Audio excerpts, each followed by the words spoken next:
ছোটবেলা থেকেই আম্মু চেষ্টা করতো সবসময় বিকেলের নাস্তাটা বাসায় নিজে বানানোর। তো দেখা যায় সেই অভ্যাসটাই আমাদের মধ্যে রয়ে গেছে। যে কোনো নাস্তা নিজে বানিয়ে খেতে বেশি পছন্দ করি। আমার মধ্যে তো এটা অনেক বেশি আসছে, যার কারণে আমি একেক দিন একেক নাস্তা রেডি করি। আসসালামু আলাইকুম, সবাইকে নতুন একটি ভিডিওতে ওয়েলকাম করছি। তো আজকে চটপটি বানাবো, তার জন্য ডাবলি সকালে ভিজিয়ে রাখা হয়েছিল, সেটা সন্ধ্যায় সেদ্ধ করতে দিব। তো সেদ্ধ করতে দেওয়ার আগে হচ্ছে এই যে এর মধ্যে পেঁয়াজ, দেন মরিচের গুঁড়া, একটু হচ্ছে হলুদের গুঁড়া, ধনে গুঁড়া, জিরা গুঁড়া সব কিছু দিয়ে এটাকে হচ্ছে প্রেসারে দিয়ে সেদ্ধ করে নিব। একটু আদা বাটা, রসুন বাটা দিলাম। আচ্ছা, অনেকেই হচ্ছে চটপটিতে কোনো মশলা দেওয়া ছাড়াই সেদ্ধ করে, অথবা চটপটিতে কোনো ধরনের মশলাই দেয় না, চটপটি মশলা ছাড়া। বাট আমরা আবার সব টাইপ মশলা দিই, আমরা মানে এইভাবেই রান্না করে এবং আমাদের কাছে এভাবে অনেক বেশি ভালো লাগে। তো এই যে আমি মোটামুটি 10 থেকে 12টা শীষ দিয়ে দিছিলাম, একদম সুন্দর মতো সেদ্ধ হয়ে গেছে। আর যেহেতু একদম সকাল থেকে ভেজানো ছিল, যার কারণে হচ্ছে মানে খুব সুন্দর সেদ্ধ হয়ে গেছে আর কি। আর ডাবলিটা শক্ত শক্ত থাকলে বেশি ভালো লাগে না। তো পানি দিয়ে এটাকে হচ্ছে ভালো করে ফুটিয়ে নিচ্ছিলাম।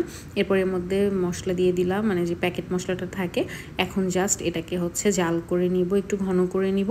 অনেক বেশি ঘন করবো না, একটু পাতলা পাতলাই রাখবো, কারণ ঠান্ডা হলে আরও বেশি ঘন হয়ে যায়, আর অনেক ঘন খেতে আমাদের ভালো লাগে না। তো এটাকে এই যে এই অবস্থায় নামায় নিলাম।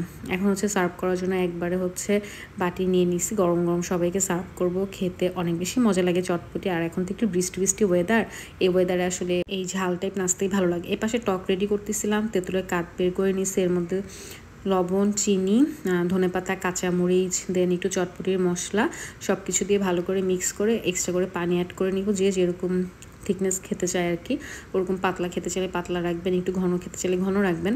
আমাদের একটু টক মানে টকটা টকই পছন্দ, অনেক বেশি চিনি ভালো লাগে না, আমি একটু টকটাই খাই। এপাশে শশা কুচি করে কেটে নিছি, ধনেপাতা, পেঁয়াজ, কাঁচামরিচ সব কিছু নিয়ে নিছি। তো টপিংস আসলে নিজেদের পছন্দ মতো, আমরা একটু শশা বেশি পছন্দ করি, তো শশা দিয়ে দিলাম প্রথমে। তারপর এখানে ধনেপাতা কুচি দিয়ে দিলাম, কাঁচামরিচ দিয়ে দিলাম, পেঁয়াজ দিয়ে দিলাম, যে যেরকম পছন্দ করে সব কিছু অল্প দিচ্ছি, কারণ যে মানে যার যার যেটা পছন্দ সেটা হচ্ছে নিজের মতো নিয়ে নিবে এক্সট্রা করে। কারণ খুব বেশি ঝাল প্রথমে দিলে অনেকে ঝাল কম খায়, অনেকে ঝাল বেশি খায়। লাস্টে হচ্ছে এই যে ফুচকা দিয়ে দিচ্ছি। ফুচকাটা তো অনেক বেশি, আমি যেমন ফুচকা নিলে এখানে অনেকগুলো ফুচকা নিব, তো দেখা যায় অল্প একটু দিয়ে দিলাম, এরপর সবাই সবার মতো নিবে।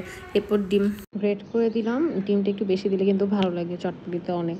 তো ডিমটা গ্রেট করে দিয়ে উপরে একটু হচ্ছে ফুচকা আর একটু তেঁতুলের টক দিয়ে সবাইকে সার্ভ করে দিব। সবাই সবার মতো নিয়ে নিয়ে খাবে।